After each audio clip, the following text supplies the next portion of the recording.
اور 3 دن قیام کے بعد حضور نے پھر یہاں سے ہجرت کا سفر شروع کیا اور حضور مدینہ منورہ پہنچے۔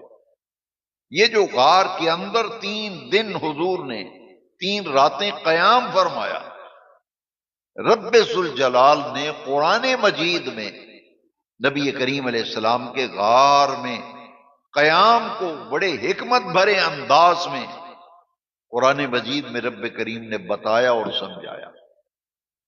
دیکھیے آیت کریمہ، جس آیت کریمہ کو میں نے بطور عنوان تلاوت کیا ہے خطبے کے اندر، میں پوری آیت شروع کر رہا ہوں۔